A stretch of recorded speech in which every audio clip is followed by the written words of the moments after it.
Hello, my name is Thomas. Welcome to British Culture. Albion Never Dies. Today, I'm absolutely delighted to be joined by David Zaritsky of the Bond Experience. You've probably heard of this YouTube channel, Instagram channel, and podcast, and if you haven't heard of it and haven't checked it out, then please do so. The links are in the show notes. He is a passionate fan, based in the US, and today we talk about why is it that there's so many official events based in London and so few in the United States. Events, of course, to celebrate James Bond. We talk about this, we talk about the national characters, perhaps with some of the Bond fans. We talk about the potential future of the Bond franchise. I hope you enjoy this discussion. Hello, thank you very much for joining me. It's so good to be here, Thomas. I'm a huge fan of what you've done in the podcast, what you did it on Instagram, and thanks for having me on your show, because I think this is going to be a lot of fun. No, thank you very much. And normally I'd ask you guests to introduce themselves. I think a lot of people might know who you are, but just in case, do you mind people giving a quick idea of who you are? Absolutely. My name is David Zaritsky. I'm the founder of the Bond Experience. It's a YouTube channel that talks about the Bond lifestyle, Bond locations, Bond celebrities, Bond experiences, and social channels on Instagram and Facebook, and a little tiny bit on Twitter, but that place is a hive of scum and villainy, so I don't like to go there. But mostly, I am a guy that just loves talking about James Bond. Absolutely. And am I allowed to out you as also a secret podcaster? Because I do listen to that podcast. Oh my gosh, that's right. I forgot. I seriously, I'm on a podcast and I forgot. Yeah. The podcast that I do is mostly, it's a little bit more philosophical than the YouTube video, which is a little bit more fun. It's a little bit more entertaining. Whereas I think podcasts are like, you know what, this is really something I feel strongly about. And it's also kind of the way I live my life mentally as well as physically. Yes, thank you very much. And would you like to introduce today's topic? Yes, and this is one everybody should realize, that I reached out to Thomas because I was thinking about this subject, and I thought, who is so frickin' British that I could have a really good, robust, and sumptuous conversation around this? But it is something I do want to talk about, and that is the fact, of course, we could debate it, that James Bond, in all its celebrations and forms, has a much heavier lean of providing the fans experiences, events, moments, celebrations in the heart of where, of course, Bond lives, which is London. Yeah. It's Britain. And, us poor schmoes in the United States and elsewhere, we're sort of left to pull up our own kind of bootstraps and create our own. And I'm just here to whine for however long you let me whine for, and debate it a bit. So obviously he is, as a character, based in London, but he travels all over the world. You've just released a video on James Bond in New York, right? So there were some events there. How much of that is fan created, brand created? I would say, all right, so let's get right into it, because we've got to talk about the fact that I believe that Bond's events and experiences, the surround sound, even the PR and marketing, is based in London from a PR standpoint. I mean, it's very purposely done. I think when brands have launches or brands want to do events, I think the powers that be at Eon and Danjak have a very specific focused conversation of, great. Now it's going to be in London, of course. I mean, that is truly the home base and where they foundationally put all the experiences. I did do something in New York, but I would say 75 to 80% of the events that happen outside of London are truly fan created. And it comes from this gap, this disconnect of, why can't we have something like this? Well, the only way we can have it is not to beg and plead, because they'll only listen so much, let's be frank. It is to really create our own. And so all of the things, all the trips and the events and the experiences that you see, like the one in my video, are literally fan created. The brands try to create things outside of London, but I think ultimately they are pulled back into the home of Bond. Yeah, it does seem to be the center. Do you think that's reflected in the culture generally? Do you think Bond has penetrated the United States as much as he could? Oh, listen to you getting all innuendo. Um, In your endo. yeah, exactly. In your end, though. We should just mention, put the kids to sleep for this one. This is not PG-13. Yeah, it hasn't. And that's a problem because let's dive into where most podcasts wouldn't. I believe that the United States, and this is going to sound a bit braggadocious, for brands and even for Bond as an entity, is a bit of a holy grail as far as revenue is concerned. You know, when it does well in the United States, a Bond movie tends to do well in other places, but they're always looking at that economy of scale. When brands want to break in to the world of Bond, if they can do it in the United States, if they can have a big splash like Oliver Brown or Omega or NPL in the United States, their revenue goes up 100-fold, of course. I mean, Yeah. you're talking about money and you're Hmm. talking about numbers of people. Yeah. But it's interesting to me then from a marketing standpoint, why do you concentrate on mostly London? Why do you Mm. concentrate mostly on Europe? And you could even work outside of London and say Brussels, like Bond in Motion and places like that. They tend to get the bulk, the prioritization of those type of moments for individuals. And it's for that reason why I don't think they're so prevalent in the United States. I don't think the marketing blitz or initiation for the United States has really penetrated the United States market. And so people in the United States, outside of crazy Bond fanatics like myself, they don't feel passionate about Bond the way that people in, for example, your neck of the woods, because it's part of your DNA. You're brought up with it. And then, of course, you have the benefit of all of the marketing and all the initiatives that go on. You got all the movies in the Yeah. 60th anniversary at your theaters. We got Bupkis. That's nothing for Yeah. those that need a translation. Yeah. I mean, I notice how London centric it is because I'm in Yorkshire, so it's 3 hours away, which is fine to travel down to, but it's a whole day. For me to travel down, and especially if an event is in the evening, oh, brilliant! It finishes at 10. I'll be back at well, the trains won't run. But even here, I'll be going to a concert about James Bond music very shortly. Concerts are being put on. How official they are, I'm not sure. But yeah, there does seem to be far less. So you didn't even have the films in the cinema. No, we didn't. I think there was one or two little festivals, but no, not certainly not every week. And of course, we're looking over here very jealously. And Mm. I think it's interesting. Again, I'll take it back to marketing. Of if you were to have those similar events that you had in London here in the United States, I think they would see a huge lift in Mm. appreciation of Bond. But as you've talked about, we're in a lull right now. And a part of that lull is making sure that the numbers of fans either stay the same or, in a perfect world, increase. The only way to do that is really to make sure it penetrates outside of one geography. So I don't know. I mean, do you feel this way too? Do you sort of look at your surround sound, even Yorkshire, and go, boy, we really have all the Bond stuff here? I feel it less because I feel I can see it's London that has it, and So it's so really all London. I feel so. Yeah, I feel we get a bit of that north-south divide, but we get, the shade of it, and we do get some events. So, for example, the when the movies were being put out in the cinema, I went to a relatively small market town, and yeah, they had it there once a week, but I had to schedule my week around that, right? So in London, it would be possibly every day in a cinema that's pretty accessible. But I also noticed that Bond does wrap himself in the Union flag. Right, he is very much a British institution, and they really tie, I'd say, all the brands to being British. Um, they don't do so well at pulling in American stuff. I'd say maybe the Top Gun movies. You've got the big American flag, and they try and push that a bit more there.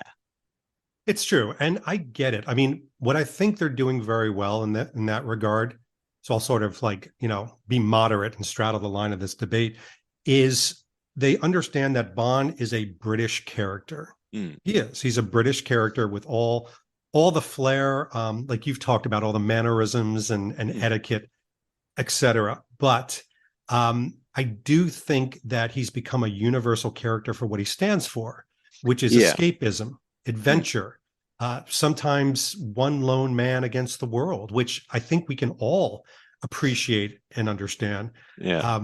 But it's interesting how, and again, I'll go back to the powers of be like Ian and Danjak have really built the Bond Bible, this sort of tome, if you will, that they speak to the brands and say, well, you want to do this event? Well, yes, it has to be based in London, or it has to be at Stoke Poges, or it has to be something like you say, London oriented. Now, I have no idea if when they go to the marketing department of Eon and an American-based company comes to them and says, hey, we'd love to do this. I can't imagine that they would say, oh, well, I'm sorry, you're from the United States. But I can't imagine that London and British-based companies don't get a prioritization, because that connects back to Bond. It's that easy connection between the two. Yeah, there's a bit of a network. It's interesting that the brands that are most successful, the British brands that are most successful around the world, tend to be the ones that really embrace Britishness, right? So when Harry Potter was being adapted, there was the idea Spielberg might do it, Hermione would be a cheerleader, they'd relocate to the United States, and that was kind of rejected. And they made it as British as they could, including John Cleese, of course, as the Bond films have, to increase the Britishness, with his Monty Python connection and so on.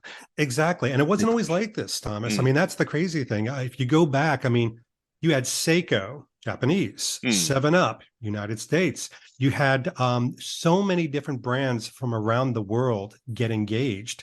And there didn't seem to be that heavy lean towards British brands. Now, I will tell you something. I'm not here to poo-poo the fact that there's all these British brands. I love them. I'm talking about the events and the experiences.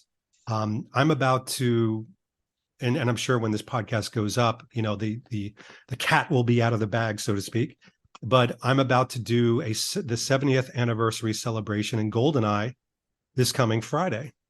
And that is a wonderful celebration with the people at GoldenEye, with a few friends from around the world that want to celebrate Ian Fleming. That's not a sanctioned event. That is a fan-created event in conjunction with GoldenEye.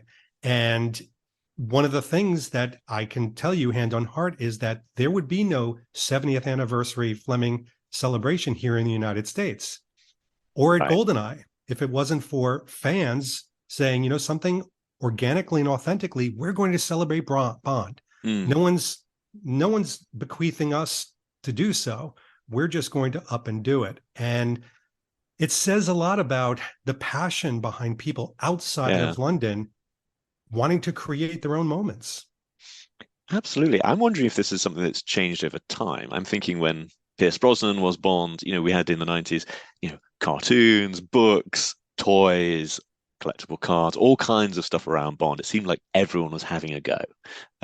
Whereas now it does seem like a bit of a smaller selection of people involved. And mostly European, which again is fine. But all right, here's a little bit of trivia for everybody listening. The very last convention that was James Bond focused in the United States was 1995. Okay. And it was around GoldenEye, and it was a wonderful thing in New York City.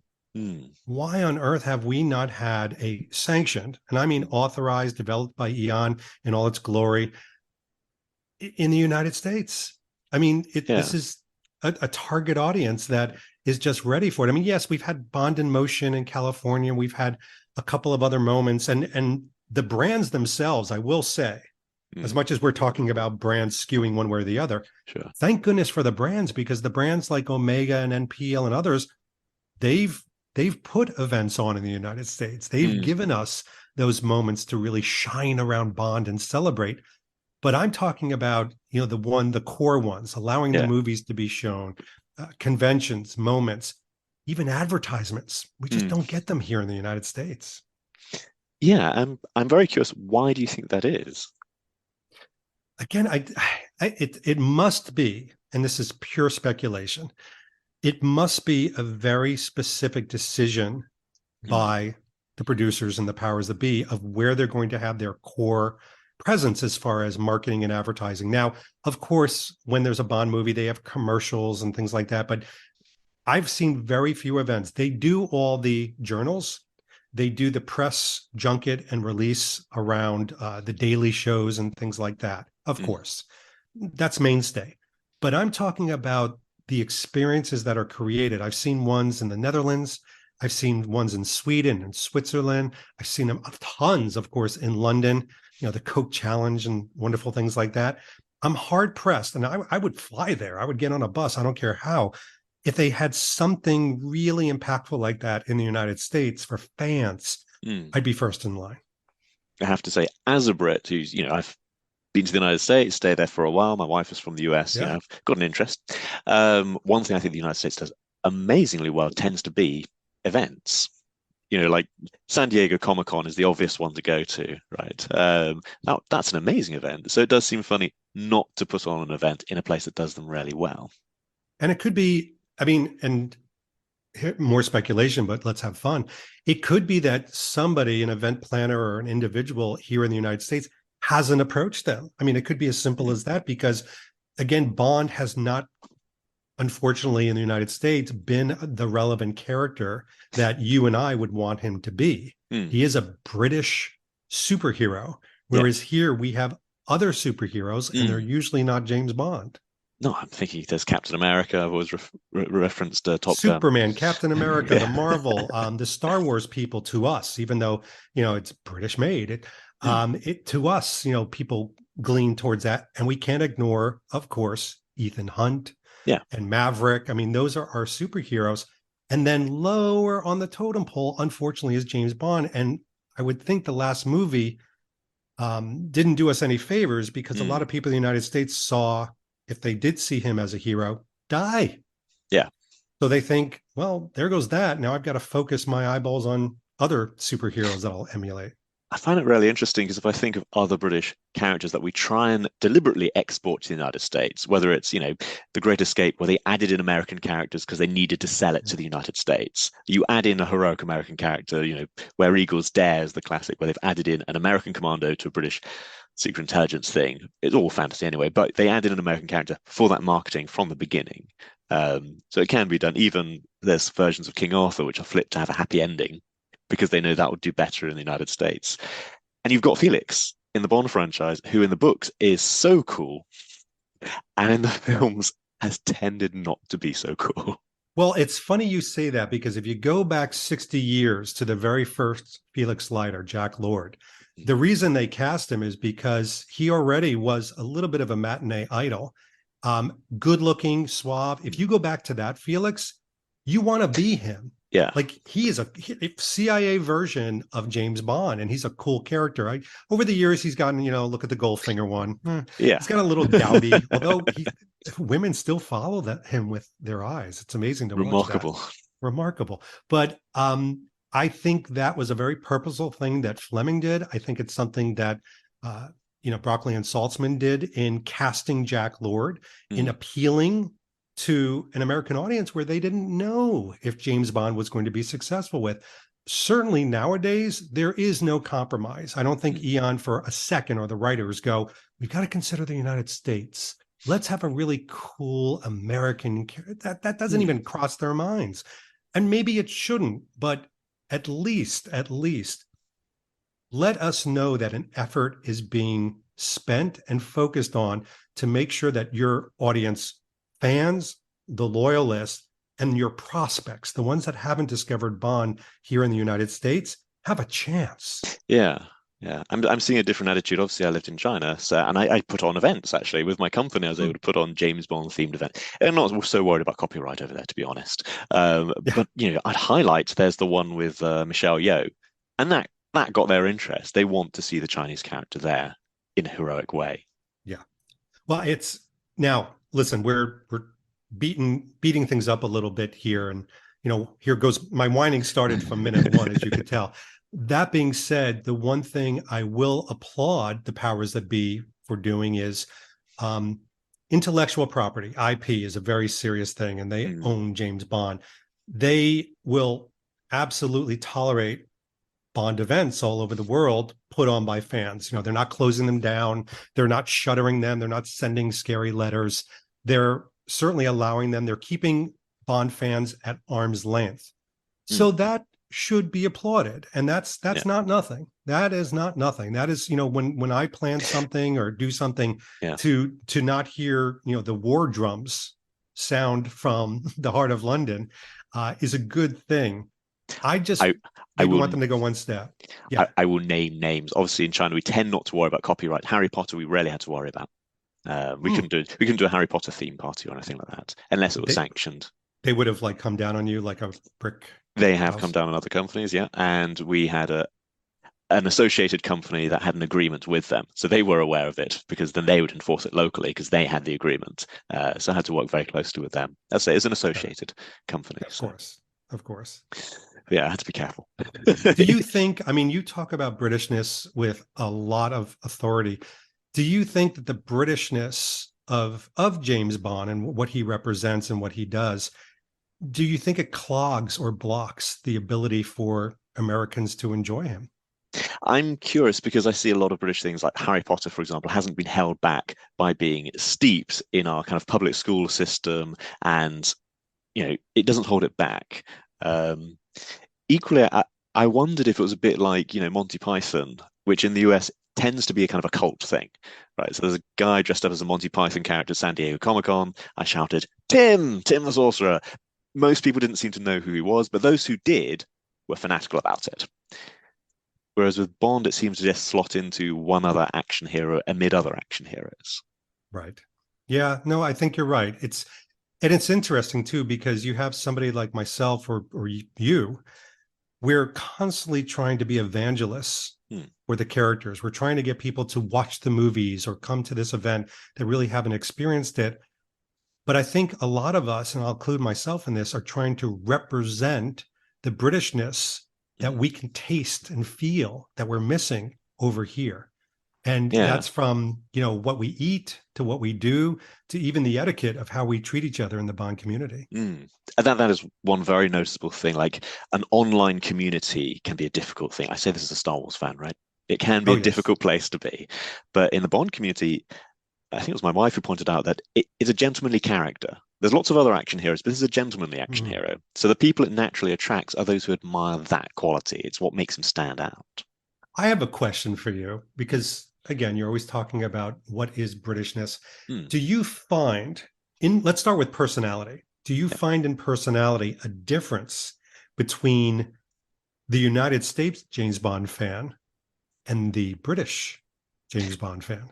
Oh, that's interesting. I was talking to a mutual friend I won't name who was asking what is a fan even, because, could it be somebody who has maybe seen a few films and likes it? Is it somebody who's seen all the films? Is it somebody who's read the books, right? So I was on a company walk a few days ago, and I got to talk to one of the sales marketing guys. And when someone said, hey, he's a Bond fan, go talk to him. And I was like, I didn't know if that meant that he'd seen the Connery films and liked them, or if it means the whole canon or what. So I think there's a much broader reach here in the UK out of a base, whereas I say those who I've connected to in the United States, they know their stuff, right? If you're interested to the hilt. That's a good point because, and I think even like David Arnold has talked about this. If you are born in the UK, chances are you have Bond in your life, whether it was during Christmas, the holidays, a father-son thing, a father-daughter thing. Bond has been prevalent in your life. Here in the United States, it's a unique property if you're brought up with it. And then it's even more unique if you're adoring it as an adult. And then even more unique if it's a hobby of yours. And a great example of this is, and Danielle was with me, here in the United States, like every now and then somebody will stop us and go, oh my gosh, you're David and Danielle from the Bond Experience. And it's really cool, but it doesn't happen all the time. When we walk around London, it's crazy. Like it's insane. And the recognition and things like that. But I think that's because people have such a foundation of Bond that in London, chances are you probably do listen to, Thomas's podcast or watch my videos, etc. So I think just the presence that we're talking about changes the personality of how a Bond fan is. But the other thing that I'll say, you're being very political, which I love, and very polite. I think that the Bond fans here in the United States, they tend to be more blunt and abrupt. proactive in how they feel. And I think a lot of the British Bond fans that I run into, not all of them, a lot of them, will be very polite and smile, but then roll their eyes behind the scenes. And I actually had a London-based friend of mine who I've known for years say, David, that is people from Britain. Like they will smile, smile, smile, but then behind the scenes, they'll really tell you how they feel. Yeah, yeah, and I think that's partly, I say, having stayed in California, so that's geography, right? So in California, the thing that really strikes me every time I fly in is how spread out it is. Right, I can't walk to the nearest shop; it's too far.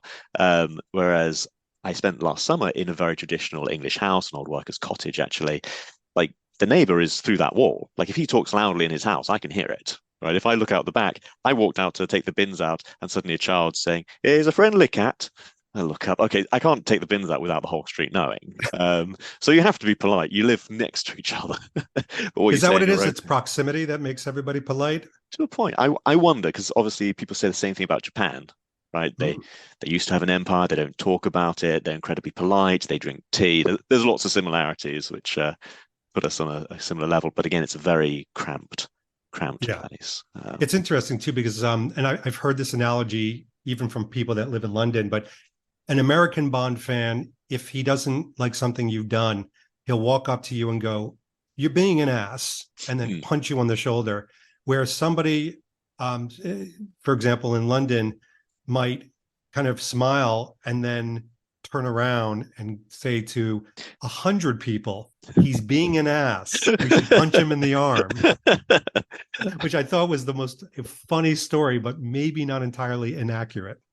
An equivalent story, if you don't mind, is if a waiter spills something on you, then in an American restaurant will shout loudly how much he doesn't like it. An Englishman will naturally apologize for you spilling a soup on me, but then I'll come back the next day with a dry cleaning bill. Oh my gosh, I love that. All right, I'm going to use that one too.